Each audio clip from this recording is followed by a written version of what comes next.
29वां अध्याय। रविंद्रनाथ टैगोर और मेरे विद्यालयों की तुलना। रविंद्रनाथ टैगोर ने हम लोगों को आत्माभिव्यक्ति के एक स्वाभाविक रूप में पक्षियों की भांति सहज ढंग से गीत गाना सिखाया।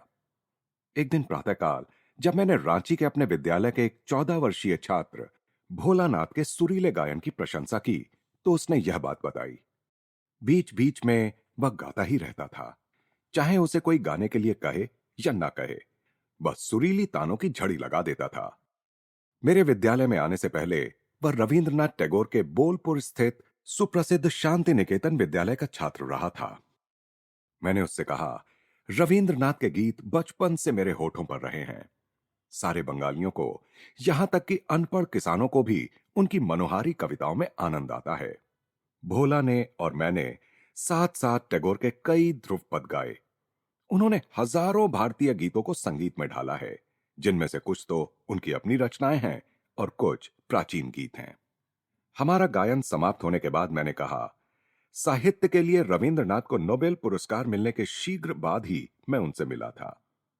मुझे उनसे मिलने की इच्छा इसलिए हो रही थी कि अपने साहित्य के आलोचकों से निपटने में स्पष्टवादिता का उनका साहस मुझे बहुत अच्छा लगता था।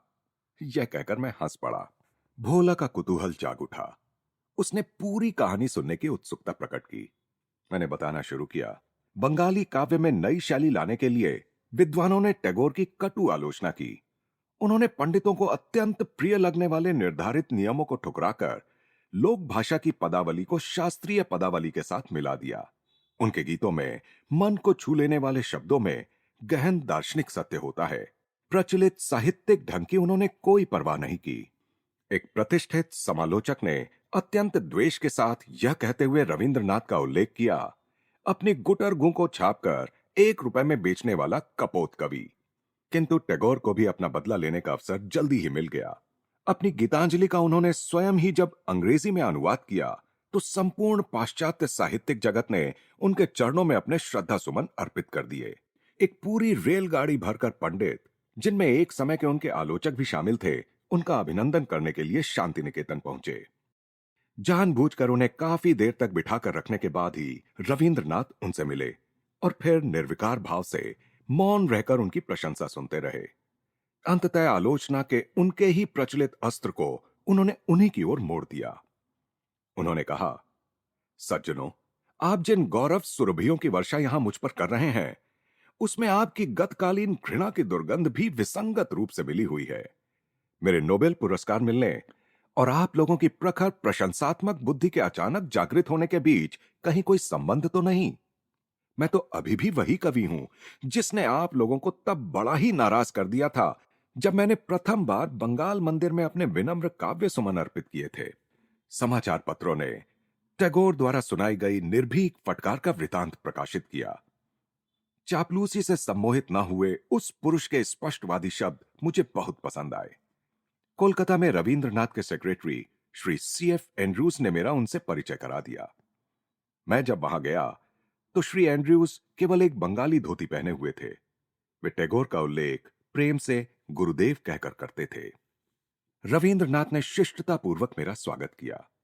उनके व्यक्तित्व से मनमोहकता, सुसंस्कृतता एवं शालीनता निःसृत हो रही थी। उनकी साहित्यिक पृष्ठभूमि के बारे में मेरे प्रश्न का उत्तर देते हुए उन्होंने बताया कि वे मुख्यतः हमारे धार्मिक ग्रंथों तथा 14वीं शताब्दी के एक लोकप्रिय कवि विद्यापति से प्रभावित रहे हैं। इन स्मृतियों से आह्लादित होकर मैं एक पुराने बंगाली गीत की टैगोर द्वारा की गई पुनः प्रस्तुति, आमारे घरे आपनार करे दृढ़ दीप खानी ज्वालो, यानी मेरी कुटिया में अपने कर कमल से प्रेम का अपना दीप जला दो, को गाने लगा। भोला और मैं आनंद में यह गीत गाते हुए विद्यालय के प्रांगण में टहलने लगे। रांची में विद्यालय की स्थापना करने के लगभग 2 वर्ष बाद शांति निकेतन में आने के लिए मुझे रविंद्रनाथ का निमंत्रण मिला ताकि हम दोनों अपने शैक्षणिक आदर्शों पर चर्चा कर सकें। मैं खुशी से वहां गया। जब मैं उनसे मिलने पहुंचा तब वे अपने अध्ययन कक्ष में बैठे हुए थे। पहली भेंट के समान ही इस बार भी मुझे लगा कि उत्कृष्ट पुरुषत्व का चित्र बनाने के लिए यदि किसी चित्रकार को किसी मॉडल की आवश्यकता पड़े तो उनसे अधिक अच्छा मॉडल उसे नहीं मिल सकेगा। प्राचीन रोम के कुलीन पुरुष की तरह तीखे नाक नक्श का, सुंदरता के साथ तराशा हुआ सा उनका चेहरा, लहराते केशों और लंबी दाढ़ी के बीच सुशोभित था। विशाल दयार्द्र नेत्र, देवता सदृश सौम्य मुस्कुराहट तथा बांसुरी की ध्वनि की याद दिलाती आवाज जो सचमुच मंत्रमुग्ध कर देती थी। मजबूत, सुदृढ़, लंबे कद के, गंभीर मुद्रा के उनके व्यक्तित्व में करीब करीब नारी सुलभ कोमलता भी थी और शिशु सुलभ हर्षोत्फुल्ल स्वयं स्फूर्ति भी। कवि दिखने में कैसा हो, इसकी आदर्श कल्पना इस सौम्य गायक की मूर्ति से अधिक अच्छी तरह साकार नहीं हो सकती। टैगोर और मैं शीघ्र ही प्रचलित पद्धति से हटकर बनाए गए हमारे विद्यालयों के तुलनात्मक अध्ययन में मग्न हो गए। हमने दोनों विद्यालयों में कई बातों में समानता पाई। खुले आकाश के नीचे शिक्षा, सादगी और बच्चों की रचनात्मक प्रवृत्ति के विकास के लिए पर्याप्त अवसर। रविंद्रनाथ ने साहित्य और काव्य के अध्ययन पर तथा संगीत और गायन के द्वारा आत्माभिव्यक्ति पर काफी जोर दिया था, जैसा कि भोला के मामले में मैं पहले ही देख चुका था। शांति निकेतन के बच्चों के लिए मौन के विशिष्ट समय भी निर्धारित थे, परंतु उन्हें योग का कोई विशेष प्रशिक्षण नहीं दिया जाता था। कविवर ने रांची में सभी छात्रों को सिखाए जाने वाले शक्ति संचार के योगदा व्यायामों और एकाग्रता की यौगिक प्रविधियों के मेरे विवरण को अत्यंत ध्यान से सुना। टैगोर ने मुझे अपने आरंभ के शैक्षणिक संघर्ष के बारे में बताया। 5वीं कक्षा के बाद मैं स्कूल से भाग निकला, उन्होंने हंसते हुए कहा। स्कूली कक्षा के नीरस अनुशासनात्मक वातावरण में उनके जन्मजात कवि हृदय की कोमलता को कैसे झटके लगते होंगे, इसे मैं आसानी से समझ सकता था। इसीलिए मैंने छायादार वृक्षों और आकाश के सौंदर्य के तले शांति निकेतन की स्थापना की। सुंदर बगीचे में अध्ययन करते बच्चों के एक छोटे से गुट की ओर भावपूर्ण ढंग से इशारा करते हुए उन्होंने कहा, बच्चा फूलों और गाते पक्षियों के बीच अपने स्वाभाविक वातावरण में रहता है। वहां वह अपनी व्यक्तिगत प्रतिभा की गुप्त निधि को अधिक सरलता से व्यक्त कर सकता है। सच्ची शिक्षा को बाह्य साधनों द्वारा भरा या ठूंसा नहीं जा सकता, बल्कि सच्ची शिक्षा तो वह है जो भीतर में निहित अनंत ज्ञान भंडार को ऊपर ला सके। मैंने उनके साथ सहमति प्रकट की और कहा, साधारण विद्यालयों में बच्चों को आंकड़ों और ऐतिहासिक कालक्रम के अनन्य आहार पर रखकर उनकी आदर्शवादी और वीर पूजात्मक नैसर्गिक प्रवृत्तियों को भूखों मार दिया जाता है। कविवर अपने पिता देवेंद्रनाथ के बारे में, जिन्होंने शांति निकेतन शुरू करने की उन्हें प्रेरणा दी थी, अत्यंत प्रेम के साथ बोलने लगे। उन्होंने कहा, पिताजी ने यह उपजाऊ जमीन मुझे दे दी, जहां उन्होंने पहले ही एक अतिथिशाला और मंदिर का निर्माण कर लिया था। मैंने 1901 में यहां केवल 10 बच्चों के साथ अपना शैक्षणिक प्रयोग आरंभ किया। नोबेल पुरस्कार के साथ जो 8,000 पाउंड मिले, वह सब विद्यालय पर ही खर्च हो गए। दूर दूर तक महर्षि के नाम से विख्यात देवेंद्रनाथ टैगोर अत्यंत अद्भुत व्यक्ति थे, जैसा कि उनकी ऑटोबायोग्राफी से पता चलता है। अपनी युवावस्था के 2 वर्ष उन्होंने हिमालय में ध्यान धारणा में व्यतीत किए थे। उनके पिताजी द्वारकानाथ टैगोर भी पूरे बंगाल में जनहितार्थ दान धर्म के लिए विख्यात थे। इस गौरवशाली वंश वृक्ष से अनेक प्रतिभाशाली व्यक्तियों का पूरा परिवार ही पैदा हुआ है। केवल अकेले रविंद्रनाथ ही नहीं, बल्कि उनके सभी सगे संबंधियों ने रचनात्मक अभिव्यक्ति में विशिष्टता दिखाई है। उनके भतीजे गगनेंद्र और अवनींद्र भारत के शीर्षस्थ चित्रकारों में थे।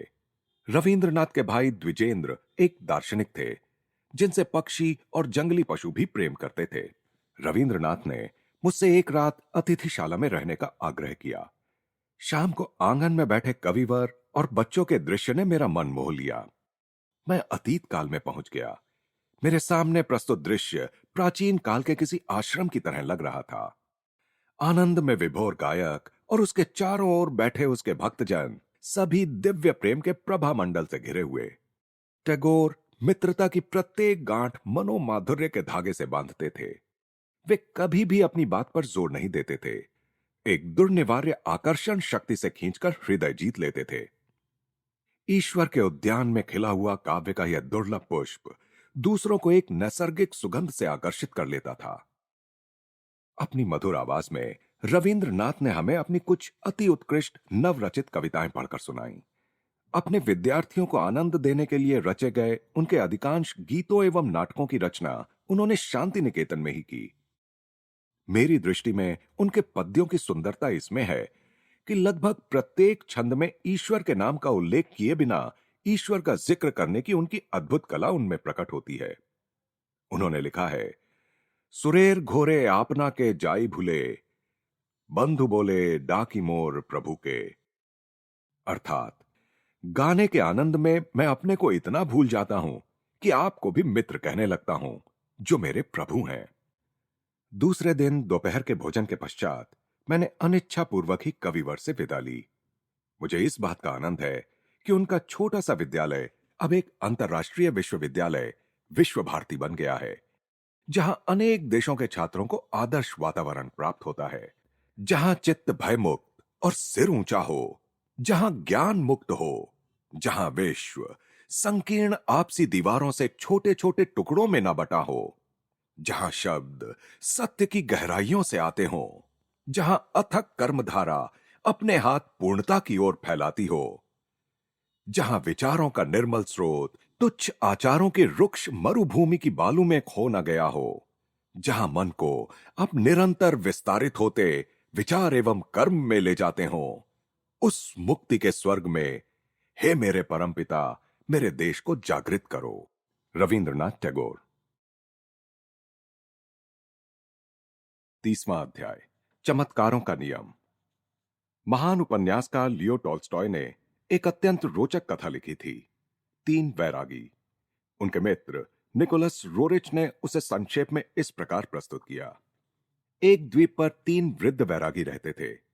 वे इतने भोले भाले थे कि उन्हें केवल एक ही प्रार्थना आती थी, हम तीन हैं, तू यानी ईश्वर तीन है, हम पर दया कर।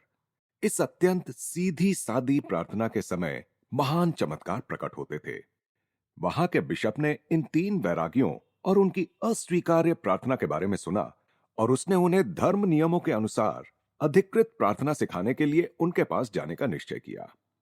उसने उस द्वीप पर पहुंचकर वैरागियों को बताया कि उनकी प्रार्थना अत्यंत अशोभनीय है, और फिर उसने उन्हें कुछ प्रचलित प्रार्थनाएं सिखाईं। उसके बाद बिशप एक नाव पर सवार होकर चल पड़े। उसने नाव के पीछे आते एक दीप्तिमान प्रकाश को देखा। जब वह प्रकाश निकट आया तो उसने उस प्रकाश में उन तीन वैरागियों को देखा, जो एक दूसरे का हाथ पकड़े हुए नाव की बराबरी में आने के लिए पानी की लहरों पर दौड़ रहे थे। जब वे बिशप के पास पहुंचे तो उन्होंने चिल्लाकर उससे कहा, आपने हमें जो प्रार्थनाएं सिखाई थीं, वे सब हम भूल गए हैं और इसीलिए आपसे यह अनुरोध करने के लिए दौड़े दौड़े आए हैं कि आप फिर से हमें वे प्रार्थनाएं सिखा दें। विस्मय विभोर बिशप ने सिर हिलाया। विनम्रता पूर्वक उसने कहा, प्रियजनों, अपनी पुरानी प्रार्थना ही जारी रखें। ये तीन वैरागी पानी पर कैसे चल सके? ईसा मसीह सूली पर लटके मृत शरीर को पुनरुज्जीवित कैसे कर सके? लाहिड़ी महाशय और श्री युक्तेश्वर जी अपने चमत्कार कैसे कर सके? आधुनिक विज्ञान के पास अभी तक इसका कोई उत्तर नहीं है, जबकि अणुयुग के आने से विश्व मानस के कार्य क्षेत्र और उसके ज्ञान में अत्यधिक वृद्धि भी हो गई है। मनुष्य की शब्दावली में अब असंभव शब्द धीरे धीरे महत्वहीन होने लगा है। वेद शास्त्र कहते हैं कि भौतिक जगत माया के एक ही मूल सिद्धांत के अंतर्गत कार्य करता है, सापेक्षता और द्वैत का सिद्धांत। समस्त जीव सृष्टि एकमात्र ईश्वर ही है और वह अखंड निरपेक्ष एकत्व है। सृष्टि की पृथक और भिन्न भिन्न अभिव्यक्तियों में प्रकट होने के लिए वह झूठा या अवास्तविक चोला पहन लेता है। यह अवास्तविक द्वैत प्रदान करने वाला चोला ही माया है। आधुनिक काल के अनेक बड़े बड़े वैज्ञानिक आविष्कारों से प्राचीन ऋषियों की इस सरल घोषणा की पुष्टि होती है। न्यूटन की गति का सिद्धांत माया का ही एक नियम है। प्रत्येक क्रिया के लिए उसके समतुल्य विपरीत प्रतिक्रिया होती है। किन्हीं भी दो पिंडों की एक दूसरे पर क्रियाएं सदैव समतुल्य और परस्पर विरोधी दिशाओं में लक्षित होती हैं। इस प्रकार क्रिया और प्रतिक्रिया वस्तुतः समतुल्य होती है। केवल एक ही शक्ति का होना असंभव है। समतुल्य और परस्पर विरोधी शक्तियों की जोड़ी होनी ही चाहिए और सदा रहती ही है। प्रकृति की मूलभूत क्रियाएं अपनी माया मूलकता का ही परिचय देती हैं। उदाहरण के लिए, विद्युत शक्ति आकर्षण और विकर्षण के कारण निर्मित होती है। उसके इलेक्ट्रॉन और प्रोटॉन परस्पर विरोधी विद्युत आवेग हैं। दूसरा उदाहरण, अणु अर्थात पदार्थ का सूक्ष्मतम कण स्वयं पृथ्वी की तरह ही धनात्मक और ऋणात्मक यानी पॉजिटिव एंड नेगेटिव ध्रुवों से युक्त एक चुंबक है। यह समस्त गोचर जगत ध्रुवता के प्रभाव में है। भौतिक शास्त्र, रसायन शास्त्र या किसी भी अन्य विज्ञान का कोई भी नियम कभी अंतर्निहित परस्पर विरोधी तत्वों से मुक्त नहीं मिलता। अतः भौतिक विज्ञान माया के बाहर के किसी नियम का सूत्र नहीं बना सकता। सृष्टि का मूल ताना बाना ही माया है। उसकी मूल रचना ही माया है। स्वयं प्रकृति माया है। प्राकृतिक विज्ञान के पास केवल प्रकृति के अपरिहार्य सारभूत तत्वों का ही अध्ययन और उन्हीं का प्रयोग करने के सिवा और कोई चारा ही नहीं है। अपने क्षेत्र में प्रकृति शाश्वत और अपार है। भावी वैज्ञानिक उसकी विविध रूपी अनंतता के बाद एक पहलू की खोज करते जाने से अधिक कुछ नहीं कर पाएंगे। विज्ञान इस प्रकार सदा के लिए परिवर्तनों के क्रम से ही गुजरता रहेगा और अंतिम कारण तक कभी नहीं पहुंच पाएगा। पहले से ही अस्तित्व में आए हुए और कार्य करते हुए ब्रह्मांड के नियमों का पता लगाने की तो उसमें क्षमता है, परंतु नियम बनाने वाले विधाता और कार्य चलाने वाले जगत नियंता को ढूंढ पाने में वह असमर्थ है। गुरुत्वाकर्षण और विद्युत शक्ति के तेजस्वी प्रदर्शनों का तो पता चल गया, परंतु गुरुत्वाकर्षण और विद्युत शक्ति क्या है, कोई मानव नहीं जानता। सहस्राब्दियों से अवतारों और सद्गुरुओं ने मानव जाति को माया से ऊपर उठने का कार्य दे रखा है। सृष्टि के द्वैत से ऊपर उठकर उसके पीछे विद्यमान सृष्टा की अखंड एकता को पहचानना ही मनुष्य का सर्वोच्च लक्ष्य माना गया। जो माया में लिप्त रहते हैं उन्हें उसके ध्रुवता नियम को स्वीकार करना ही होगा। ज्वार भाटा, उत्थान पतन, दिन रात, सुख दुख, अच्छा बुरा, जन्म मृत्यु, कुछ हजार मानव जन्मों से गुजरने के बाद मनुष्य को इन आवृत्तियों की यह नियमबद्ध क्रमशीलता पीड़ादायक और नीरस प्रतीत होने लगती है। तब वह माया जनित विवशताओं से परे आशापूर्ण दृष्टि डालने लगता है। माया के पर्दे को हटाने का ही अर्थ है सृष्टि के रहस्य को अनावृत करना। जो इस प्रकार सृष्टि का अनावरण कर देता है, केवल वही सच्चा अद्वैतवादी है। अन्य सब केवल मूर्ति पूजक हैं।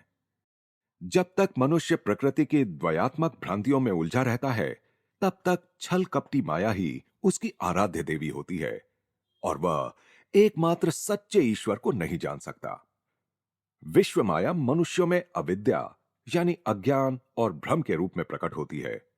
माया या अविद्या को बौद्धिक विश्वास या विश्लेषण के द्वारा कभी नष्ट नहीं किया जा सकता। केवल निर्विकल्प समाधि की आंतरिक स्थिति की प्राप्ति से ही उसे नष्ट किया जा सकता है। ओल्ड टेस्टामेंट यानी बाइबल के पूर्व भाग के सब संतों तथा सभी देशों और युगों के दृष्टाओं ने चेतना की उसी अवस्था से उपदेश दिया था। एजेंकियल ने कहा था, बाद में वह मुझे दरवाजे के पास ले आया। यह दरवाजा पूर्वाभिमुख था और मैंने देखा इज़राइल के भगवान का दिव्य तेज पूर्व दिशा से आया और उसकी ध्वनि पानी की तेज बहती अनेक धाराओं के समान थी और पृथ्वी उसके तेज के आलोक में नहा उठी। योगी अपनी चेतना को ललाट यानी पूर्व दिशा में स्थित दिव्य चक्षु में से ले जाकर सर्वव्यापकता में पहुंचाता है। जब वह यह कर रहा होता है, तब उसे ओम की पानी की तेज बहती अनेक धाराओं के समान ध्वनि सुनाई देती है, जो सृष्टि की एकमात्र वास्तविकता के प्रकाश के स्पंदनों के कारण होती है। सृष्टि के अरबों खरबों रहस्यों में सबसे विलक्षण रहस्य है प्रकाश। ध्वनि तरंगों के संचरण के लिए तो हवा या अन्य किसी भौतिक माध्यम की आवश्यकता होती है, परंतु प्रकाश तरंगे नाभिकीय पिंडों के बीच के निर्वात से भी सरलतापूर्वक संचार करती हैं। तरंग सिद्धांत में जिस काल्पनिक आकाश को नाभिकीय पिंडों के बीच के शून्य में प्रकाश का माध्यम माना जाता है, उसे भी आइंस्टाइन के इस मत के कारण हटा दिया जा सकता है कि अंतरिक्ष के ज्यामितीय गुणधर्म आकाश की कल्पना को अनावश्यक बना देते हैं। इन दोनों में से किसी भी प्रमेय को माने, तब भी प्रकृति की समस्त अभिव्यक्तियों में प्रकाश ही सबसे सूक्ष्म और भौतिक अवलंबन से सर्वाधिक मुक्त है। आइंस्टाइन की असाधारण अवधारणाओं के अनुसार सापेक्षता सिद्धांत में प्रकाश की गति जो कि 1,86,300 मील प्रति सेकंड है, सबसे महत्वपूर्ण है।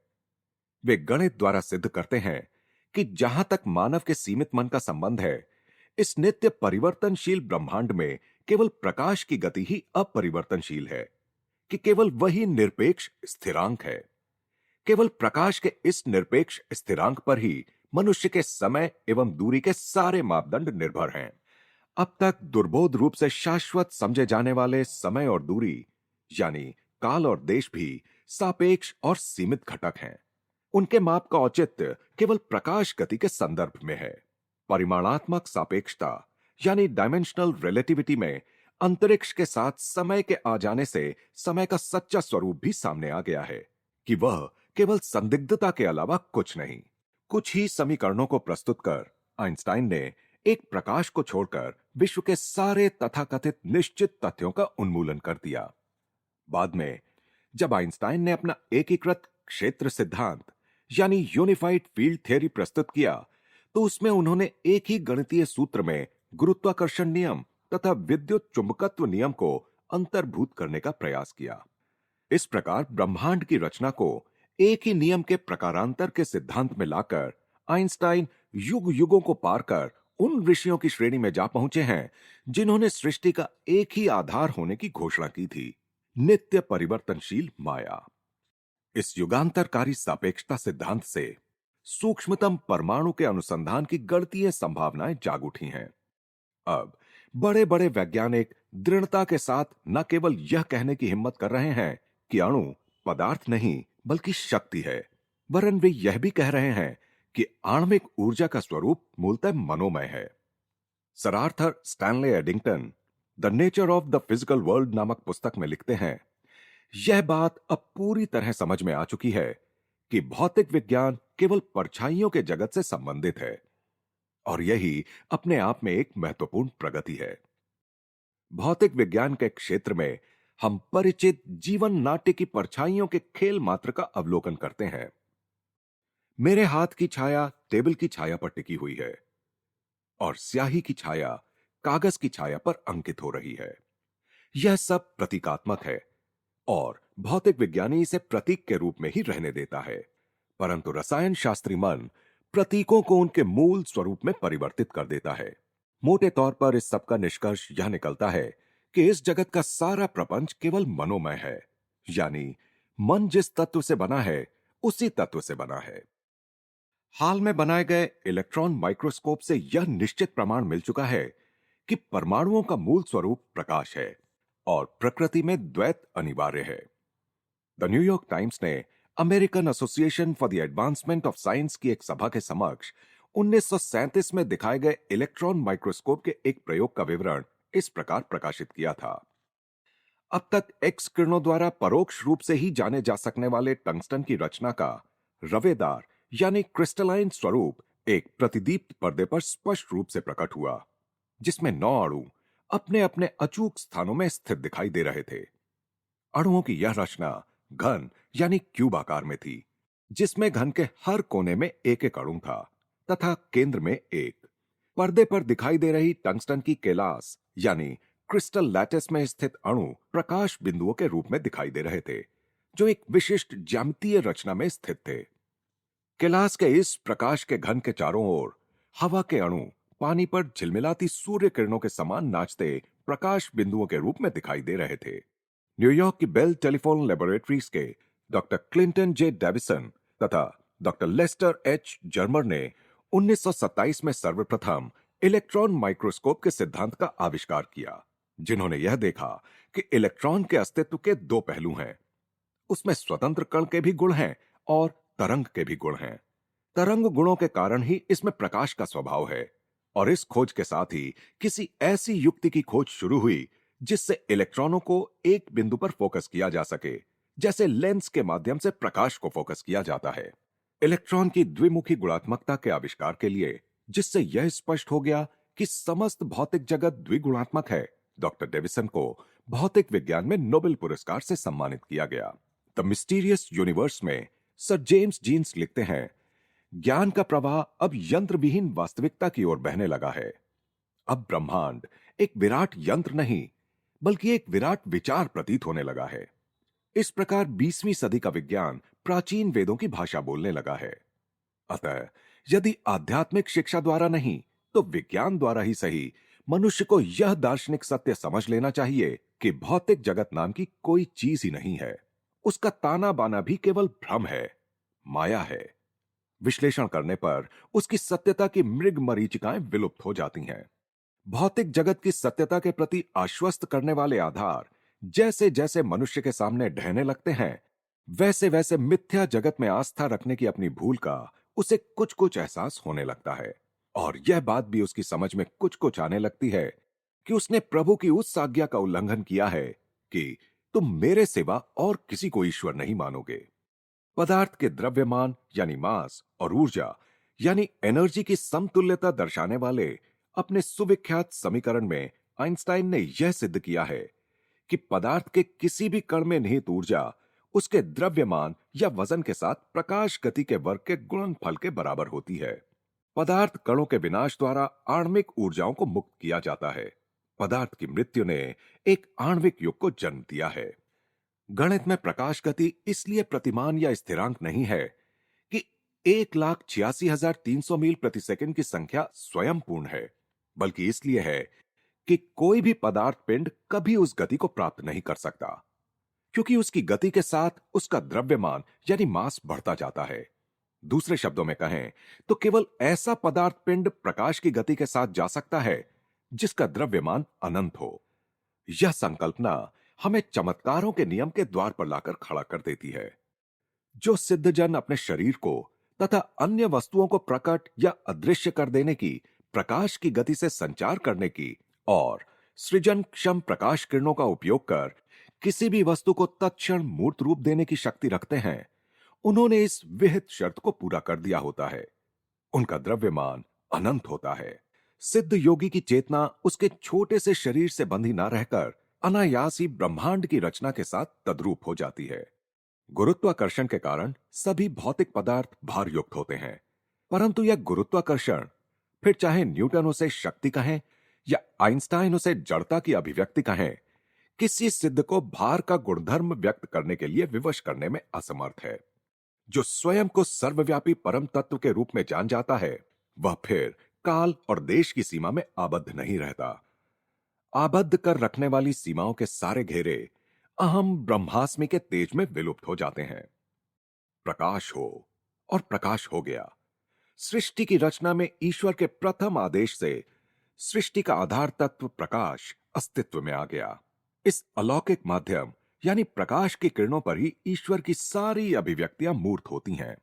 प्रत्येक युग के संतों ने अग्निशिखा और प्रकाश के रूप में ईश्वर के प्रकट होने की बात कही है। सेंट जॉन कहते हैं, उसकी आंखें अग्नि ज्वालाओं के समान थीं और उसका रूप ऐसा था मानो सूर्य अपने पूरे तेज के साथ चमक रहा हो। जो योगी अखंड ध्यान द्वारा अपनी चेतना को परम चैतन्य में विलीन कर देता है, वह प्रकाश यानी प्राण शक्ति स्पंदन को सृष्टि के आधार तत्व के रूप में देखता है। उसके लिए फिर पानी बनकर सामने आने वाली प्रकाश किरणों में और जमीन बनकर सामने आने वाली प्रकाश किरणों में कोई अंतर नहीं होता।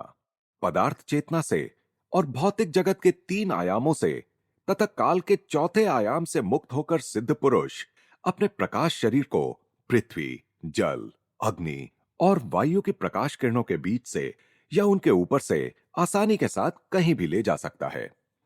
इसलिए यदि तुम्हारी आंख एक हो जाए तो तुम्हारा सारा शरीर प्रकाश से भर जाएगा। मुक्ति प्रदायक ज्ञान चक्षु पर लंबे समय तक मन को एकाग्र करने से योगी भौतिक जगत और उसके गुरुत्वाकर्षण जन्य भार के समस्त भ्रमों को नष्ट करने में समर्थ हो जाता है। तब वह सृष्टि को उसी रूप में देखता है जिस रूप में विधाता ने उसकी रचना की थी, तत्वतः विभेदहीन प्रकाश। हार्वर्ड के डॉक्टर L.T. ट्रोलैंड कहते हैं, आंखों में उभरने वाले चित्रों की रचना भी छपाई में इस्तेमाल की जाने वाली साधारण बिंदु चित्र यानी हाफ टोन तकनीक के सिद्धांत पर ही आधारित होती है। अर्थात ये चित्र ऐसे छोटे छोटे बिंदुओं से बने होते हैं जिन्हें आंखों से देखा नहीं जा सकता। नेत्रपटल यानी रेटिना इतना संवेदनक्षम है कि उचित प्रकार के प्रकाश की अपेक्षाकृत थोड़ी सी मात्रा से भी दृष्टि संवेदन जागृत हो सकता है। चमत्कारों के नियम को ऐसा कोई भी मनुष्य कार्यान्वित कर सकता है जिसने यह बोध कर लिया हो कि सृष्टि प्रकाश से ही बनी है, अर्थात सृष्टि का मूल तत्व प्रकाश है। सिद्ध पुरुष प्रकाश तत्व के अपने दिव्य ज्ञान का उपयोग सर्वव्यापी प्रकाश अणुओं को किसी भी इंद्रिय गोचर अभिव्यक्ति में तत्काल प्रकट करने के लिए कर सकता है। इस प्रकटीकरण के प्रत्यक्ष रूप, वह जो भी हो, कोई वृक्ष या कोई औषधि या कोई मानव शरीर, का निर्धारण योगी की इच्छा तथा उसकी संकल्प शक्ति और मानस चित्रण पर निर्भर होता है। रात में मनुष्य स्वप्न चैतन्य में प्रवेश करता है और प्रतिदिन उसे हर तरफ से आबद्ध कर रखने वाली अहंकार की सीमाओं से मुक्त हो जाता है। नींद में उसे अपने मन की सर्वशक्तिमत्ता का बार बार प्रदर्शन देखने को मिलता है। देखते ही देखते स्वप्न में अनेक वर्षों पूर्व मृत हो गए उसके मित्र प्रकट हो जाते हैं। दूर से दूर स्थित महाद्वीप भी दिखाई देने लगते हैं। उसके बचपन के दृश्य पुनः उभरकर उसकी दृष्टि के सामने आ जाते हैं। सभी मनुष्यों को अपने कुछ स्वप्नों में थोड़े समय के लिए अनुभव होने वाली यह मुक्त और अप्रतिबंधित चेतना ईश्वर मग्न संत के मन की नित्य अवस्था होती है। सभी प्रकार के स्वार्थी उद्देश्यों से मुक्त हुआ योगी ईश्वर द्वारा उसे दी गई सृजनात्मक इच्छा शक्ति का उपयोग कर भक्त की सच्ची प्रार्थना को पूर्ण करने के लिए सृष्टि के प्रकाश अणुओं को पुनः व्यवस्थित करता है। और परमेश्वर ने कहा, हम अपने लक्षणों से युक्त मनुष्यों को बनाएं, उसे अपनी प्रतिमूर्ति बनाएं, और वह समुद्र की मछलियों पर, हवा के पक्षियों पर, घरेलू पशुओं पर और सारी पृथ्वी पर तथा पृथ्वी पर रेंगने वाले सब जीव जंतुओं पर अपना प्रभुत्व स्थापित करे। इसी उद्देश्य से मनुष्य और सृष्टि को बनाया गया था कि वह सृष्टि पर अपने प्रभुत्व को जाने और माया का स्वामी बनकर उससे ऊपर उठे। 1915 में संन्यास लेने के कुछ ही दिन बाद मैंने ध्यान में एक बड़ा ही विचित्र दृश्य देखा। उस अनुभव से मानव चेतना की सापेक्षता मेरी समझ में आ गई और माया के दुखद द्वंद्वों के पीछे मैंने अनंत प्रकाश की अखंडता स्पष्ट देखी। यह अनुभव मुझे तब हुआ जब एक दिन सुबह मैं पिताजी के गढ़पार रोड स्थित मकान में अपनी छोटी सी अटारी में ध्यानस्थ बैठा था। उस समय कई महीनों से यूरोप में प्रथम विश्व युद्ध चल रहा था, जिसमें हो रहे विशाल नरसंहार पर मैं मन ही मन दुखी हो रहा था। जब मैं आंखें बंद कर ध्यान में बैठा था, तब अचानक मेरी चेतना एक युद्धपोत के कप्तान के शरीर में संक्रमित हो गई। जहाज की तोपें और समुद्र तट पर स्थित तोपखाना एक दूसरे पर गोले दाग रहे थे और उनकी गगनभेदी आवाज से वातावरण जैसे फटा जा रहा था। एक बहुत बड़ा गोला आकर हमारे बारूद भंडार से टकराया और हमारा जहाज तहस नहस हो गया। जो थोड़े बहुत नाविक इस विस्फोट में बच गए थे, उनके साथ मैं समुद्र में कूद पड़ा। धड़कते हृदय के साथ मैं किनारे पर सुरक्षित पहुंच गया, परंतु हाय, कहीं से तीव्र गति के साथ आती हुई एक गोली सीधी मेरी छाती में घुस गई। कराहते हुए मैं जमीन पर गिर पड़ा। मेरा पूरा शरीर सुन्न हो गया, परंतु मुझे उसके अस्तित्व का भान था, ठीक वैसे ही जैसे एक पैर के सुन्न हो जाने पर मनुष्य को उसका भान रहता है। मृत्यु के गुप्त कदम आखिर मुझ तक पहुंच ही गए, मैंने सोचा। एक आखिरी निश्वास छोड़कर मैं मूर्छा में डूबने ही वाला था कि अचानक मैंने देखा कि मैं तो गढ़पार रोड पर अपने कमरे में पद्मासन में बैठा हूं। मैं अपने पुनः प्राप्त शरीर को टटोल टटोल कर और चिकोटी काट काट कर देखने लगा और मेरे नेत्रों से आनंदातिरेक के अश्रु बहने लगे। इस शरीर में छाती में गोली का कोई घाव नहीं था। अपने आप को आश्वस्त करने के लिए कि मैं सचमुच जिंदा हूं, मैंने शरीर को आगे पीछे हिलाया डुलाया, लंबी लंबी सांसें लीं। इस हर्षोत्फुल्लता और आत्म बधाई के बीच ही अचानक मेरी चेतना फिर से उस रक्त रंजित समुद्र तट पर पड़े कप्तान के शव में संक्रमित हो गई। मेरा मन पूरी तरह उलझन में पड़ गया। मैं प्रार्थना करने लगा, प्रभु, मैं मृत हूं या जीवित? समस्त क्षितिज प्रकाश से दीप्तिमान हो उठा। मृदु गर्जन करता एक कंपन शब्द बनकर सुनाई देने लगा। जीवन या मृत्यु का प्रकाश के साथ क्या संबंध? अपने प्रकाश की मूर्ति के रूप में मैंने तुम्हें बनाया है। जीवन और मृत्यु के द्वंद्वों का संबंध केवल माया से है। अपने मायातीत स्वरूप को देखो। जागो मेरे बच्चे, जागो। मानव की जागृति के क्रम में ईश्वर यथा समय और यथा स्थान वैज्ञानिकों को अपनी सृष्टि के रहस्यों को जानने के लिए प्रेरित करता है। अनेक आधुनिक आविष्कार इस बात को समझने में मानव की सहायता करते हैं कि सृष्टि एक ही शक्ति की विविध अभिव्यक्तियां मात्र है, कि ये सारी अभिव्यक्तियां ईश्वरीय प्रज्ञा से युक्त प्रकाश की हैं। चलचित्र, radio, television, radar, photo electric cell यानी आश्चर्यकारी विद्युत नेत्र, अणु शक्तियों के सारे चमत्कार प्रकाश के विद्युत चुंबकीय गुणों पर आधारित हैं। चलचित्र कला किसी भी चमत्कार का दृश्यांकन कर सकती है। प्रभावकारी दृश्य प्रस्तुत करने के दृष्टिकोण से कौशलपूर्ण फोटोग्राफी के लिए कुछ भी असंभव नहीं है। चलचित्र में मनुष्य पारदर्शी सूक्ष्म शरीर धारण कर अपनी स्थूल देह से निकलता हुआ देखा जा सकता है। वह पानी पर चल सकता है, मृत व्यक्ति को दोबारा जिंदा कर सकता है, घटनाक्रम को पलटकर पीछे ले जा सकता है तथा देश और काल की धज्जियां उड़ा सकता है। कुशल फोटोग्राफर अपनी इच्छा के अनुसार छाया चित्रों को मिलाकर दृष्टि के लिए चमत्कार कर सकता है, ठीक उसी प्रकार जैसे सिद्ध पुरुष वास्तविक प्रकाश किरणों के साथ करता है। जीवंत प्रतीत होने वाले चित्रों को प्रस्तुत करते चलचित्र सृष्टि के अनेक तथ्यों पर प्रकाश डालते हैं। सृष्टि निर्देशक ने अपनी पटकथाएं स्वयं लिखी हैं और सदियों के इस विराट चित्रपट में असंख्य अभिनेता अभिनेत्रियों का समावेश किया है। अनंतता के अंधकारपूर्ण भूत से वह प्रकाश की अपनी किरणों को प्रक्षेपित करता है, जो एक के बाद एक आने वाले युगों की फिल्मों में से होकर महाकाश के पर्दे पर गिरते हैं और उन फिल्मों के चित्रों को प्रतिबिंबित करते हैं। जिस प्रकार सिनेमा के चित्र वास्तविक प्रतीत होते हैं, परंतु होते हैं मात्र प्रकाश और छाया के मिले जुले चित्र, उसी प्रकार सृष्टि की विविधता भी एक भ्रम मात्र है। विभिन्न ग्रह मंडल और उन पर जीने वाले असंख्य जीव एक विराट चलचित्र के चित्रों के अतिरिक्त कुछ नहीं। मनुष्य की पंचेंद्रियों को तात्कालिक समय के लिए वास्तविक लगने वाली परिवर्तित दृश्य मानव चेतना के पर्दे पर अनंत सृजनात्मक किरण द्वारा प्रक्षेपित किए जाते हैं। सिनेमा दर्शक दृष्टि ऊपर उठाकर देख सकते हैं कि पर्दे पर दिखाई देने वाले सारे चित्र चित्रविहीन प्रकाश किरणों की एक बीम से उत्पन्न होते हैं। सृष्टि का यह रंग बिरंगा नाटक भी उसी प्रकार एक ब्रह्मांडीय स्रोत से आने वाले एकमात्र श्वेत प्रकाश से उत्पन्न हो रहा है। अकल्पनीय कौशल के साथ ईश्वर अपनी संतानों के मनोरंजन के लिए विराट नाटक प्रस्तुत कर रहे हैं, जिसमें उन्हें वे अपने ग्रह मंडलीय नाट्य गृह में नाटक के पात्र भी बना रहे हैं और दर्शक भी। एक दिन यूरोप के युद्ध क्षेत्रों की न्यूज रील देखने के लिए मैं एक सिनेमा थिएटर में गया। प्रथम विश्व युद्ध पाश्चात्य जगत में तब भी चल रहा था। न्यूज रील में नरसंहार इतना वास्तविक लग रहा था कि मैं अत्यंत व्यथित हृदय से थिएटर से बाहर निकला। मैं प्रार्थना करने लगा, प्रभु, आप इतना दुख दर्द क्यों होने देते हैं? मेरे आश्चर्य का ठिकाना न रहा जब प्रत्यक्ष यूरोप के युद्ध क्षेत्रों के दिव्य दर्शन के रूप में मेरी प्रार्थना का तत्काल उत्तर आया। मृतकों और मरणासन्न लोगों से भरे ये दृश्य न्यूज रील के चित्रांकन से कहीं अधिक भयंकर थे। ध्यान से देखो, मेरी अंतरात्मा से एक मृदु एवं सौम्य वाणी कह रही थी, तुम देखोगे कि फ्रांस में अभी अभिनीत किए जा रहे ये दृश्य प्रकाश छाया के खेल के अतिरिक्त कुछ नहीं है। ये सृष्टि के चलचित्र हैं, उतने ही वास्तविक और उतने ही अवास्तविक जितनी तुमने अभी अभी देखी न्यूज रील थी। नाटक के भीतर और एक नाटक। मेरे हृदय को अभी भी सांत्वना नहीं मिली।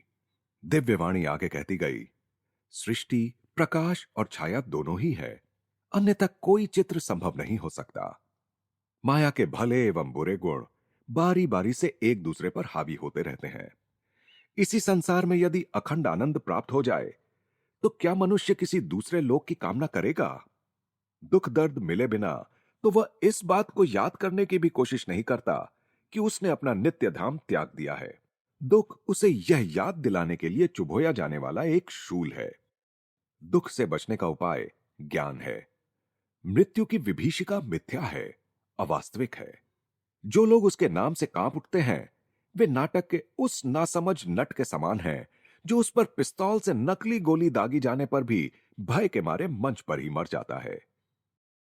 मेरी संतानें प्रकाश की हैं, वे सदा के लिए माया के अंधकार में सोई नहीं रहेंगी। मैंने शास्त्रों में माया के विषय में बहुत कुछ पढ़ा था, परंतु उससे मुझे माया का वैसा गहरा ज्ञान प्राप्त नहीं हुआ था जैसा ध्यान में दिखने वाले दृश्यों और उनके साथ आने वाले सांत्वनादायक शब्दों से प्राप्त हुआ। मनुष्य के मूल्यों में, मान्यताओं में, सोच विचार में गहन परिवर्तन आ जाता है जब उसे इस सत्य का विश्वास हो जाता है कि यह सृष्टि केवल एक विराट चलचित्र है और इसके भीतर नहीं बल्कि इसके परे उसका सच्चा स्वरूप निहित है। इस प्रकरण को पूरा लिखने के पश्चात मैं अपने पलंग पर पद्मासन में बैठ गया। मेरे कमरे में दो मंद लैंपों का धुंधला प्रकाश फैला हुआ था। मैंने दृष्टि ऊपर उठाई तो देखा कि छत में सरसों के रंग के छोटे छोटे प्रकाश बिंदु रेडियम के समान चमकते हुए झिलमिला रहे थे। असंख्य प्रकाश किरणें वर्षा के जल रेखीय बाड़ों के समान एक पारदर्शी किरणावली बनकर शांति से मुझ पर बरसती रहीं। तत्काल मेरी स्थूल देह की जड़ता समाप्त हो गई और वह सूक्ष्म देह के समान झीनी बन गई। मुझे हवा में तैरने का आभास हो रहा था।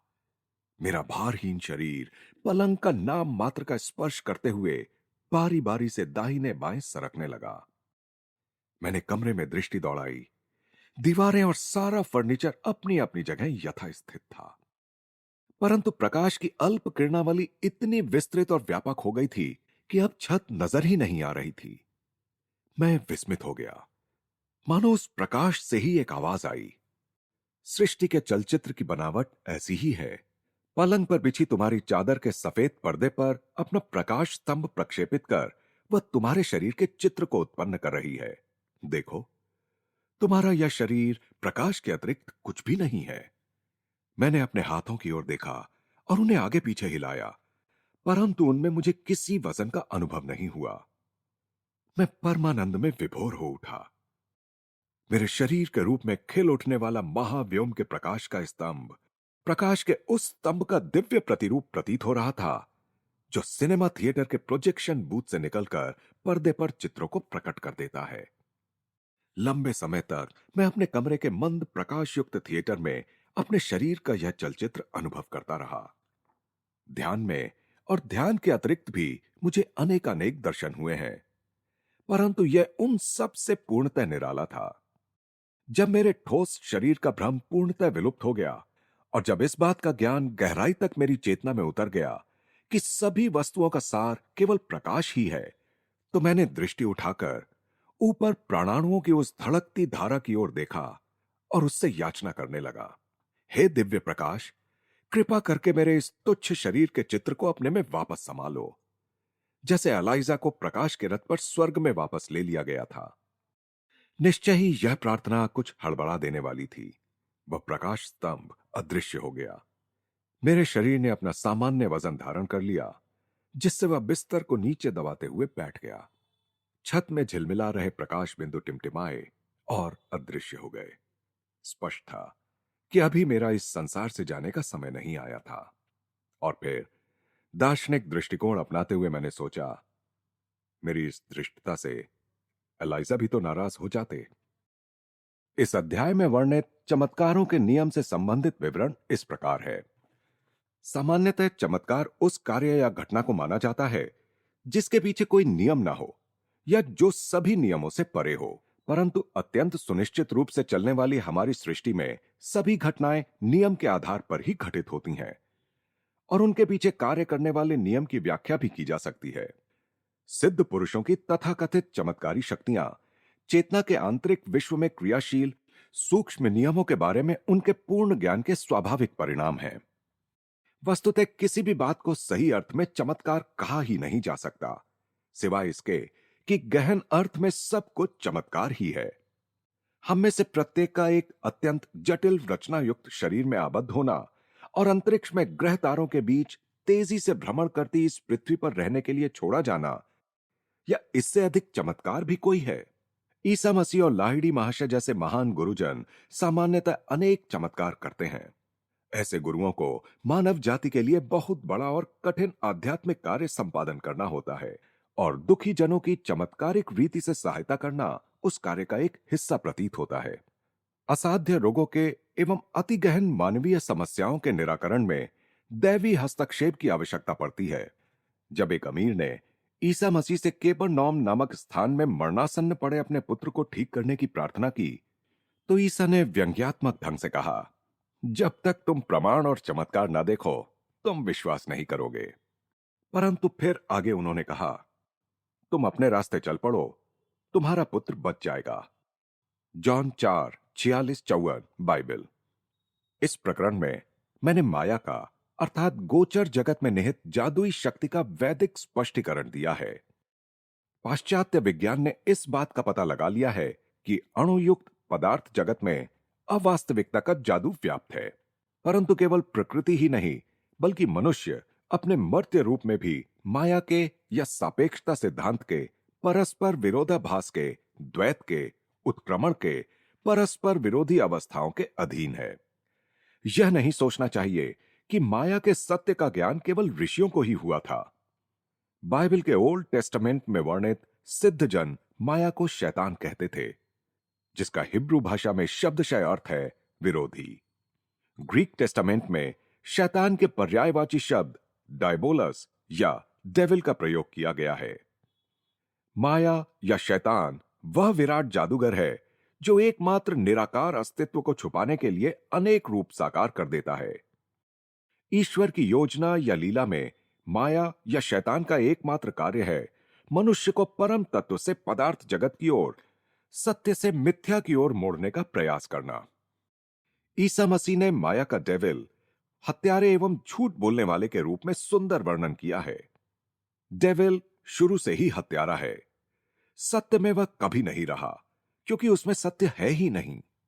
जब वह कोई झूठ बोल देता है तो वह उसका अपना होता है क्योंकि वह है ही झूठा और झूठ का जनक। John 8:44 Bible. डेविल शुरू से पाप ही करता आ रहा है। इसी उद्देश्य से ईश्वर के पुत्र का आविर्भाव हुआ कि वह डेविल के सभी कार्यों को नष्ट कर दे। 1 जॉन 3:8 बाइबल।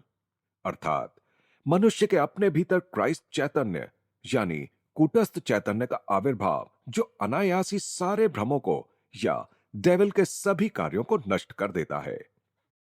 गोचर जगत की रचना में ही निहित होने के कारण माया अनादि ही है। परम तत्व की अपरिवर्तनीयता के विरोध स्वरूप गोचर जगत नित्य परिवर्तनशील है। 31वां अध्याय। पुण्यशीला माता से भेंट। पूज्य माता जी, मैं जब नन्हा सा था तभी आपके अवतारी पति का आशीर्वाद मुझे प्राप्त हो गया था। वे मेरे माता पिता और मेरे गुरु श्री युक्तेश्वर जी के भी गुरु थे। अतः क्या आप अपने पावन जीवन के कुछ प्रसंग सुनाकर मुझे धन्य करेंगी?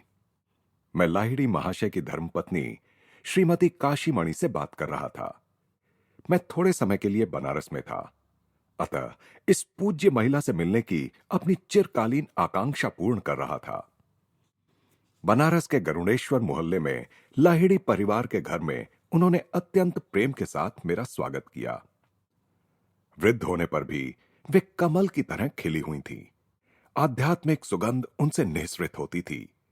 उनका शरीर मध्यम आकार का, गौर वर्ण था। गर्दन पतली और नेत्र विशाल तेजस्वी थे। तुम्हारा यहां स्वागत है बेटा, ऊपर चले। माताजी मुझे अपने साथ एक अत्यंत छोटे कमरे में ले गईं, जहां कभी वे अपने पति के साथ रहती थीं। उस पवित्र स्थल के दर्शन कर मैं धन्य हुआ जहां अद्वितीय गुरु ने वैवाहिक जीवन की मानवीय लीला करना स्वीकार किया था। दयामयी माता ने उनके पास ही एक छोटी सी गद्दी पर बैठने का मुझे संकेत किया। कई वर्षों बाद ही मुझे अपने पति की दैवी महानता की पहचान हो पाई, उन्होंने बताया। एक रात इसी कमरे में मुझे एक स्पष्ट स्वप्न दिखा। तेजस्वी देवता अकल्पनीय मोहकता के साथ मेरे सिर के ऊपर हवा में तैर रहे थे। वह दृश्य इतना वास्तविक लग रहा था कि मैं तत्काल जाग उठी। बड़ी विलक्षण बात थी कि यह कमरा दीप्तिमान प्रकाश से भर गया था। पद्मासन में स्थित मेरे पतिदेव कमरे के बीचों बीच देवताओं से घिरे हवा में थे। अत्यंत विनम्रता के साथ देवता दोनों हाथ जोड़कर मेरे पति का पूजन कर रहे थे। मैं इतनी विस्मित हुई कि मुझे लगा मैं अभी भी स्वप्न में ही हूं। तभी लाहिड़ी महाशय ने कहा, नारी, तुम सपना नहीं देख रही हो। अपनी निद्रा हमेशा हमेशा के लिए त्याग दो। जब वे धीरे धीरे जमीन पर उतर आए तो मैंने उनके चरणों में साष्टांग प्रणाम किया। मैंने कहा, मेरे गुरुदेव, आपके चरणों में मैं बारंबार प्रणाम करती हूं। अब तक मैंने आपको अपना पति माना, इसके लिए क्या आप मुझे क्षमा करेंगे? यह जानकर मैं लज्जा से मरी जा रही हूं कि मैं एक दिव्य रूप से जागृत पुरुष के साथ रहते हुए भी अज्ञान की नींद में सोती रही। इस रात से आप मेरे पति नहीं, गुरु हैं। क्या आप इस तुच्छ अबला को अपनी शिष्या के रूप में स्वीकार करेंगे? गुरुदेव ने मुझे सप्रेम स्पर्श किया। पवित्र आत्मा, उठो, तुम्हें स्वीकार किया जाता है। उन्होंने देवताओं की ओर इंगित किया। इन पूज्य संतों में से प्रत्येक को बारी बारी से प्रणाम करो। जब मैंने विनम्रता से सबको प्रणाम कर लिया, तो एक साथ सभी देवताओं की वाणी गूंजी, जो प्राचीन वेद घोष के समान थी। इस दिव्य पुरुष की अर्धांगिनी, आप धन्य हैं। हम आपको प्रणाम करते हैं। उन्होंने मेरे चरणों में प्रणाम किया और आश्चर्य, उनके दिव्य शरीर अदृश्य हो गए। कमरे में अंधेरा छा गया। मेरे गुरुदेव ने मुझसे क्रिया योग दीक्षा लेने के लिए कहा। अवश्य, मैंने कहा। मुझे खेद है कि इससे पहले ही मैंने यह सौभाग्य क्यों नहीं प्राप्त किया। तुम्हारा समय नहीं आया था, लाहिड़ी महाशय ने मुस्कुराते हुए मुझे सांत्वना दी। तुम्हारे बहुत से कर्मों को नष्ट करने में मैं चुपचाप तुम्हारी सहायता कर रहा था। अब तुम इच्छुक भी हो और तैयार भी। उन्होंने मेरे ललाट का स्पर्श किया। घूमते हुए प्रकाश पुंज मुझे दिखाई देने लगे। धीरे धीरे वह सारा प्रकाश जगमगाते नीले रंग के आध्यात्मिक नेत्र में परिवर्तित हो गया, जिसके चारों ओर सुनहरा गोल था और बीच में एक सफेद पंचकोणीय तारा। अपनी चेतना को उस तारे में से अनंत के साम्राज्य में ले जाओ। मेरे गुरु के स्वर में एक नवीनता थी, जो दूर से सुनाई दे रहे संगीत के समान कोमल लग रही थी। एक के बाद एक दृश्य समुद्र की फेनिल लहरों के समान मेरी आत्मा के तट से आकर टकराने लगे। अंततः चारों ओर दिखते उन दृश्यों के मंडल परमानंद के सागर में विलीन हो गए। नित्य हिलोरे मारती उन आनंद लहरों में मैं खो गई। कई घंटों बाद जब मैं इस जगत की चेतना में लौट आई, तो गुरुदेव ने मुझे क्रिया योग की प्रविधि बताई। उस रात के बाद लाहिड़ी महाशय फिर कभी मेरे कमरे में नहीं सोए। वे उसके बाद कभी सोए ही नहीं। दिन रात नीचे सामने के कमरे में अपने शिष्यों के साथ ही रहते थे। इतना बताने के बाद माता काशीमणि चुप हो गईं। उस महान योगी के साथ उनके संबंध की अद्वितीयता को समझते हुए मैंने झिझकते हुए उनसे कुछ और घटनाएं बताने का अनुरोध किया। तुम बहुत लोभी हो बेटा, फिर भी तुम्हें एक और कहानी अवश्य बताऊंगी। वे संकोच से मुस्कुराईं। यहां मैं अपने एक पाप को स्वीकार करूंगी, जो मैंने अपने गुरुपति के विरुद्ध किया था। मेरी दीक्षा के कुछ महीने बाद मैं असहाय और उपेक्षित अनुभव कर रही थी। एक सुबह लाहिड़ी महाशय इस छोटे से कमरे में कोई वस्तु लेने के लिए आए। मैं तुरंत उनके पीछे ही यहां पहुंच गई। माया के वशीभूत होकर मैंने उन्हें अत्यंत कठोर शब्दों में संबोधित किया। आप अपना सारा समय अपने शिष्यों के साथ बिताते हैं, अपनी पत्नी और बच्चों के प्रति आपके दायित्वों का क्या? मुझे खेद है कि परिवार के लिए अधिक धन अर्जित करने में आपको कोई रुचि नहीं है। गुरुदेव ने एक पल के लिए मुझे निहारा, फिर लो, वे अदृश्य हो गए। विस्मय चकित और भयग्रस्त मुझे एक आवाज कमरे के प्रत्येक भाग से गूंजती सुनाई दी। क्या तुम देखती नहीं कि यह सब केवल शून्य है? मुझ जैसा शून्य तुम्हारे लिए धन कैसे उत्पन्न कर सकता है? मैं बिलख उठी। गुरुजी, मैं लाखों बार आपसे क्षमा मांगती हूं। मेरी पापी आंखें आपको अब देख नहीं पा रही हैं। कृपा करके अपने पवित्र रूप में प्रकट होइए। मैं यहां हूं। यह उत्तर मेरे ऊपर से आया। मैंने ऊपर दृष्टि घुमाई तो गुरुदेव को हवा में प्रकट होते देखा। उनका सिर छत को छू रहा था। उनकी आंखें चौंधिया देने वाली अग्नि ज्वालाओं के समान थीं। जब वे चुपचाप जमीन पर उतर आए, तो मैं भयाक्रांत होकर सिसकते हुए उनके चरणों में लौट गई। उन्होंने कहा, नारी, तुच्छ सांसारिक चमक दमक की नहीं, दिव्य परम धन की कामना करो। जब अंतर की निधि को पालोगी, तो बाह्य पूर्ति सदैव अपने आप होते देखोगी। फिर उन्होंने कहा, मेरा एक आध्यात्मिक पुत्र तुम्हारी व्यवस्था कर देगा। मेरे गुरु के शब्द सत्य तो सिद्ध होने ही थे। एक शिष्य हमारे परिवार के लिए काफी धन दे गया। मुझे अपने अद्भुत अनुभव बताने के लिए मैंने माता काशीमणि का धन्यवाद किया। दूसरे दिन मैं फिर उनके घर गया और कई घंटों तक तिनकौड़ी तथा दुकौड़ी लाहिड़ी के साथ ज्ञान चर्चा का आनंद लेता रहा। भारत के महान योगी के ये दो संतवत बेटे अपने पिता के आदर्श पद चिन्हों पर चल रहे थे। दोनों ही गौरवर्ण, लंबे कद के, मजबूत कद काठी के थे और घनी दाढ़ी रखते थे। दोनों की आवाजें सौम्य थीं। आचार व्यवहार की दोनों की शैली पुराने जमाने की थी।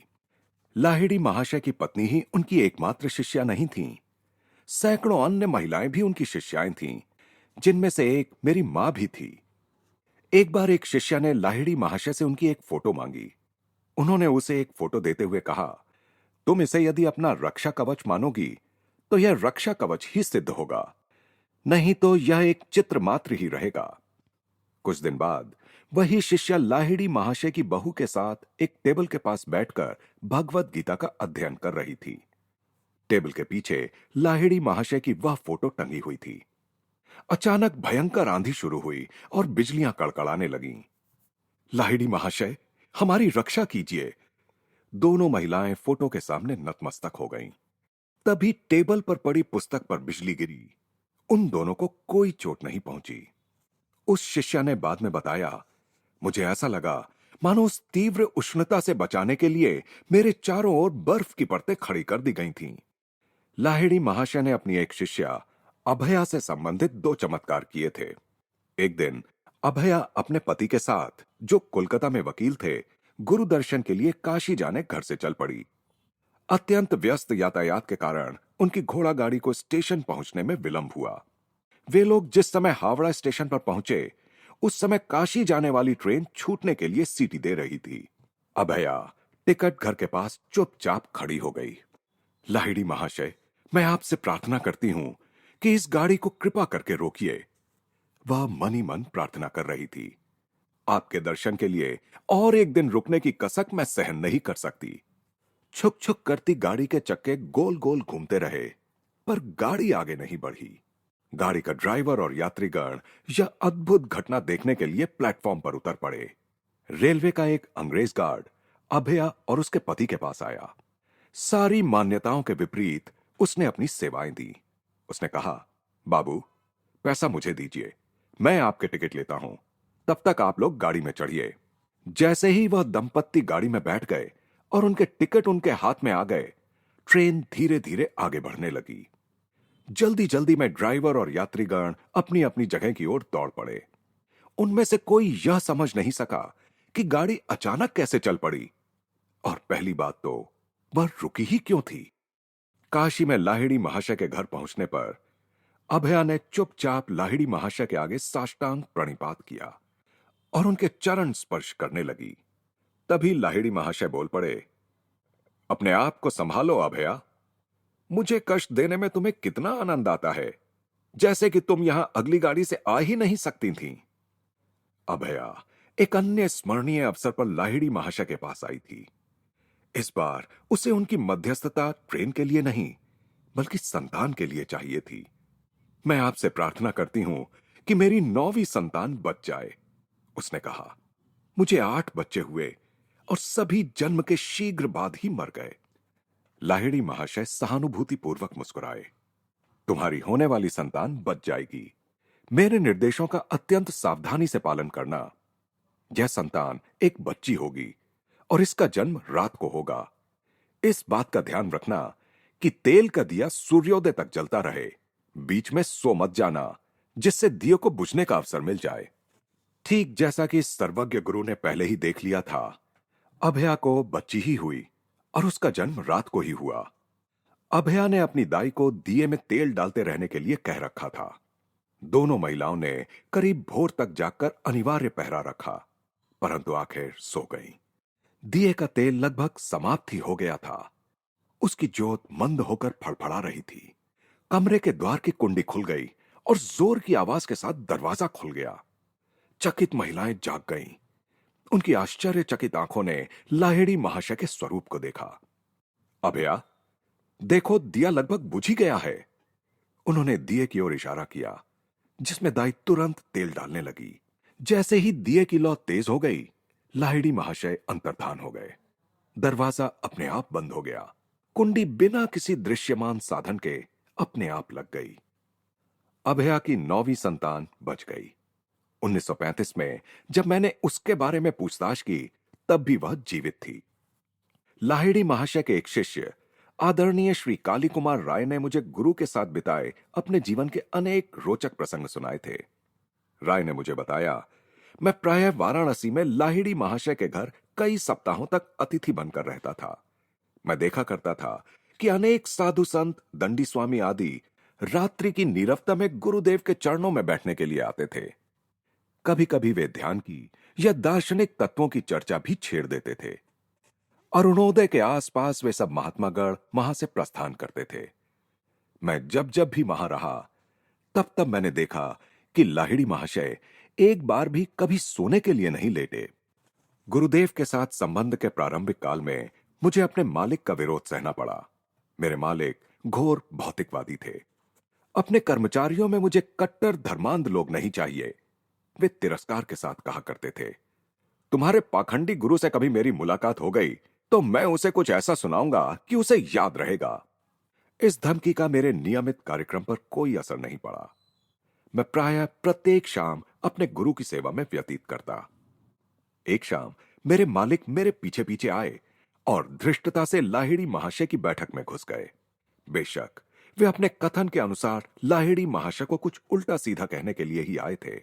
जैसे ही वे वहां बैठ गए, लाहिड़ी महाशय ने वहां उपस्थित लगभग 12 शिष्यों के दल को संबोधित करना शुरू किया। तुम सबको सिनेमा देखना है? जब हम लोगों ने हां में सिर हिलाया तो उन्होंने बैठक में अंधेरा करने के लिए कहा। मंडलाकार में एक के पीछे एक बैठकर अपने हाथ अपने आगे बैठे आदमी की आंखों पर रखो, उन्होंने कहा। मुझे यह देखकर कोई आश्चर्य नहीं हुआ कि मेरे मालिक भी अनिच्छापूर्वक ही क्यों ना हो लाहिड़ी महाशय के निर्देशों का पालन कर रहे थे।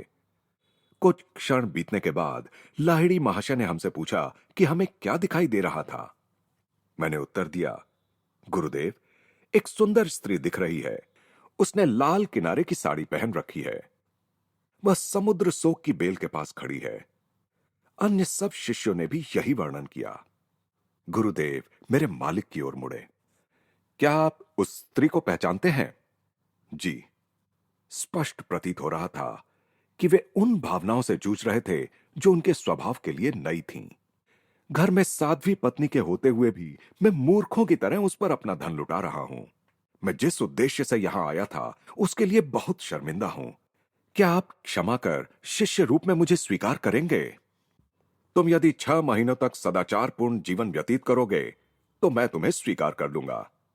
और फिर गुरुदेव ने कहा, अन्यथा मुझे तुमको दीक्षा देनी ही नहीं पड़ेगी। 3 महीनों तक तो मेरे मालिक ने किसी प्रकार अपने आप को संयत रखा। फिर उसी स्त्री के साथ दोबारा अपना संबंध बना लिया। 2 महीने बाद उनका देहांत हो गया। तब उनको दीक्षा देने की अनिश्चितता के बारे में गुरुदेव की गुप्त भविष्यवाणी का अर्थ मेरी समझ में आया। सुप्रसिद्ध त्रैलंग स्वामी लाहिड़ी महाशय के मित्र थे, जिनकी आयु 300 वर्ष से अधिक होने की मान्यता थी। दोनों योगी कई बार साथ साथ ध्यान में बैठते थे।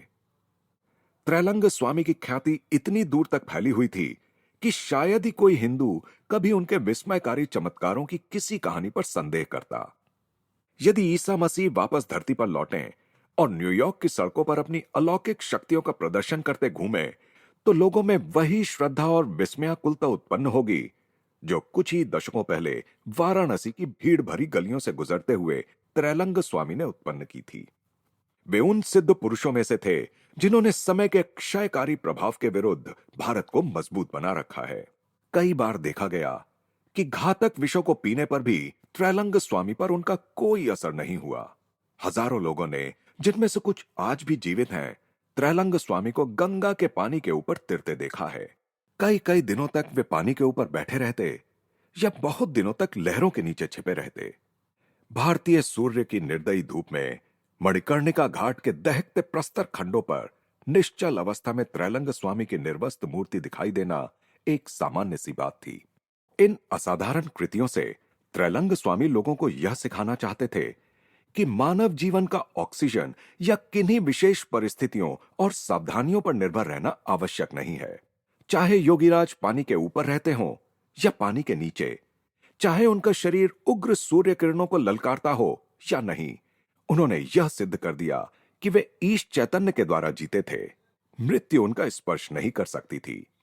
ये योगीराज केवल आध्यात्मिक रूप से ही नहीं, बल्कि शारीरिक रूप से भी विशाल थे। उनका वजन 300 पाउंड से अधिक था। उनके जीवन के प्रत्येक वर्ष का 1 पाउंड। रहस्य और भी बढ़ जाता है, क्योंकि वे शायद ही कभी कुछ खाते थे, किंतु सिद्ध पुरुष तो सहज ही स्वास्थ्य के साधारण नियमों का जब चाहे किसी विशेष कारण के लिए उल्लंघन कर देता है। प्रायः यह कारण सूक्ष्म होता है, जो केवल उसी को ज्ञात होता है।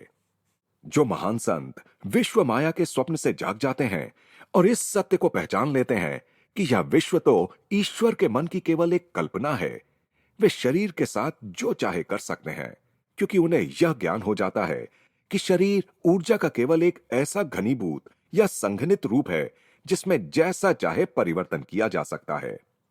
यूं तो वैज्ञानिकों की समझ में भी यह बात अब आ गई है कि घन पदार्थ और कुछ ना होकर केवल घन रूप ऊर्जा है, परंतु सिद्ध पुरुष पदार्थ जगत के नियंत्रण के मामले में केवल सैद्धांतिक ज्ञान को पार कर व्यावहारिक प्रयोग के क्षेत्र में उतर चुके हैं। त्रैलंग स्वामी हमेशा पूर्ण निर्वस्त्र रहते थे।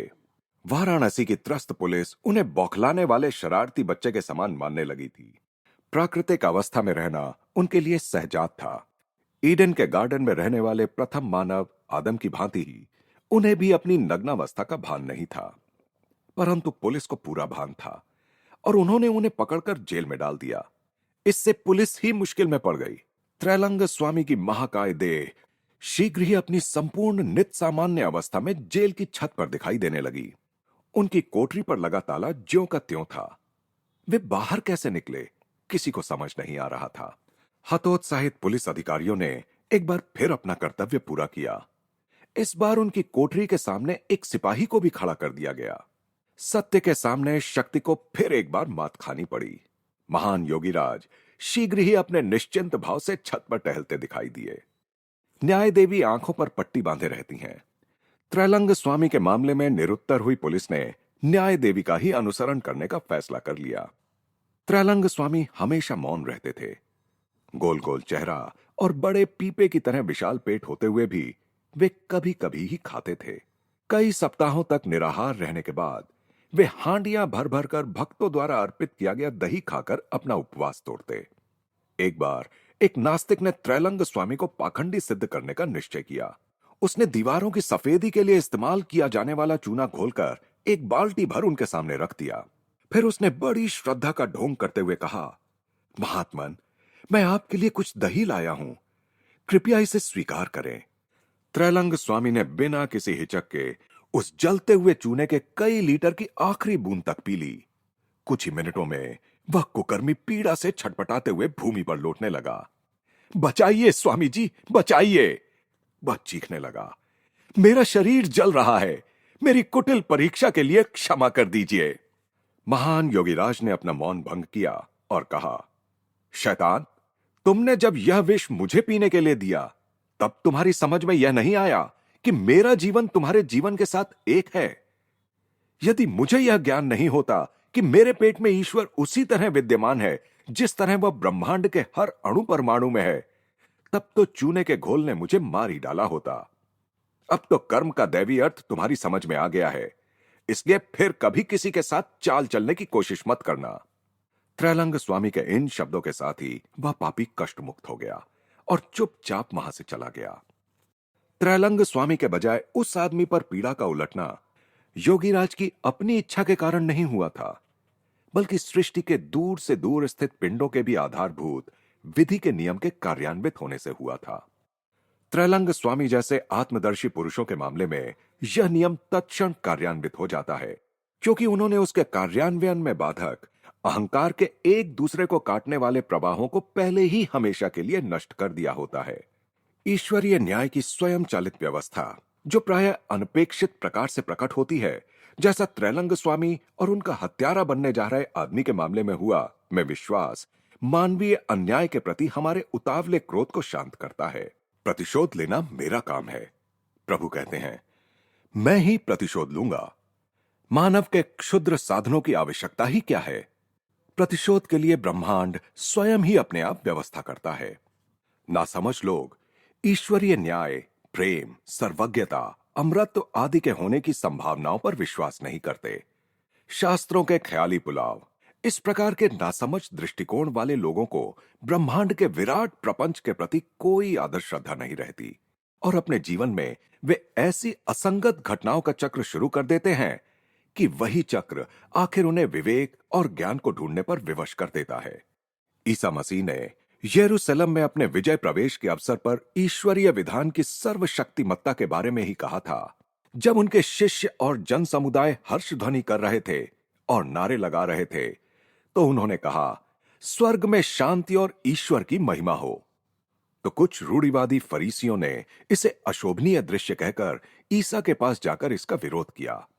उन्होंने कहा, जीसस, अपने शिष्यों को डांटिए। परंतु ईसा ने कहा कि यदि उनके शिष्यों को चुप कर भी दिया गया तो पत्थर तुरंत नारे लगाने लगेंगे। फरीसियों को लगाई हुई इस फटकार में ईसा मसीह यह स्पष्ट कर रहे थे कि ईश्वरीय न्याय केवल प्रतीकात्मक अमूर्तता नहीं है जो कभी प्रकट नहीं हो सकती, और शांत रहने वाले मनुष्य की जीभ जड़ से उखाड़ दी जाए तब भी उसे स्वयं विधि के विधान से, जो सृष्टि का आधार है, वाणी एवं सुरक्षा प्राप्त हो जाएगी। ईसा मसीह कह रहे थे, जरा सोचो, तुम शांतिप्रिय लोगों को चुप कराना चाहते हो? यह तो स्वयं उस ईश्वर की आवाज को दबा देने की आशा करने के समान है जिसके पत्थर भी उसकी महिमा और उसकी सर्वव्यापकता का गुणगान करते हैं। क्या तुम लोग यह मांग करोगे कि मनुष्य मिलकर स्वर्ग की शांति के आदर में उत्सव न मनाएं? क्या तुम लोग उन्हें केवल पृथ्वी पर युद्ध के समय ही एकत्रित होकर अपनी एकता व्यक्त करने का उपदेश दोगे? यदि ऐसा है तो हे फरीसियों, विश्व के आधार को उखाड़ फेंकने की अपनी तैयारी कर लो, क्योंकि सदाचारी मनुष्य ही नहीं बल्कि पत्थर या पृथ्वी और जल और अग्नि और वायु भी सृष्टि में दिव्य सामंजस्य का प्रमाण देने के लिए तुम्हारे विरुद्ध उठ खड़े होंगे। अवतारी पुरुष त्रैलंग स्वामी की एक बार मेरे एक मामा पर भी कृपा हुई थी। एक दिन प्रातःकाल मामा ने त्रैलंग स्वामी को बनारस के एक घाट पर भक्तों की भीड़ के बीच बैठे देखा। मामा किसी प्रकार भीड़ में से रास्ता बनाकर त्रैलंग स्वामी के पास पहुंच गए और उन्होंने भक्ति भाव से उनका चरण स्पर्श कर लिया। यह देखकर मामा आश्चर्यचकित रह गए कि वे उसी क्षण अपने एक व्यथाजनक जीर्ण रोग से मुक्त हो गए। त्रैलंग स्वामी के ज्ञात शिष्यों में से केवल एक महिला, शंकरी माई ज्यू, जीवित है। त्रैलंग स्वामी के एक शिष्य की पुत्री होने के कारण शंकरी माई को बचपन से ही स्वामी जी की शिक्षा दीक्षा प्राप्त हुई। वे 40 वर्षों तक बद्रीनाथ, केदारनाथ, अमरनाथ तथा पशुपतिनाथ के पास हिमालय की अनेक गुफाओं में रहीं। इस ब्रह्मचारिणी का जन्म 1826 में हुआ था। अब उनकी उम्र 100 साल से अधिक है, परंतु दिखने में वृद्धा नहीं लगती। उनके केश पूर्ण काले हैं, दांत चमकदार सफेद हैं और उनमें गजब की फुर्ती है। वे निर्धारित वर्षों में होने वाले कुंभ मेले जैसे धार्मिक मेलों में सम्मिलित होने के लिए कुछ कुछ वर्षों के बाद अपने एकांतवास से बाहर आती हैं। यह महिला संत प्रायः लाहिड़ी महाशय के पास आया करती थीं। उन्होंने बताया, एक दिन वे कोलकाता के निकट बैरकपुर क्षेत्र में लाहिड़ी महाशय के साथ बैठी थीं। तब लाहिड़ी महाशय के महान गुरु बाबा जी चुपचाप उस कमरे में आए और उन्होंने उन दोनों के साथ वार्तालाप किया। वे स्मरण करती हैं, अमर गुरुदेव यानी बाबा जी एक गीला वस्त्र पहने हुए थे, जैसे वे नदी में स्नान करके अभी अभी बाहर आए हों। उन्होंने मुझ पर कुछ आध्यात्मिक उपदेशों की कृपा भी की। एक विशिष्ट अवसर पर त्रैलंग स्वामी ने लाहिड़ी महाशय का सबके सामने सम्मान करने के लिए अपना मौन तोड़ दिया। उनके एक शिष्य ने इस पर आपत्ति जताई। उसने कहा, गुरुदेव, एक स्वामी और सन्यासी होते हुए भी आप एक गृहस्थ के प्रति इतना आदर क्यों दिखाते हैं? त्रैलंग स्वामी ने कहा, वत्स, लाहिड़ी महाशय एक दिव्य बिल्ली के बच्चे के समान है। बिल्ली का बच्चा जैसे उसकी मां जहां उसे रख देती है वहीं रहता है, उसी प्रकार लाहिड़ी महाशय भी जहां जगत जननी उन्हें रख देती हैं वहीं रहते हैं। कर्तव्य पालन की खातिर सांसारिक मनुष्य की भूमिका निभाते हुए भी उन्होंने वह पूर्ण आत्मज्ञान प्राप्त कर लिया है जिसे प्राप्त करने के लिए मुझे सब कुछ त्याग देना पड़ा, यहां तक कि अपनी लंगोटी भी।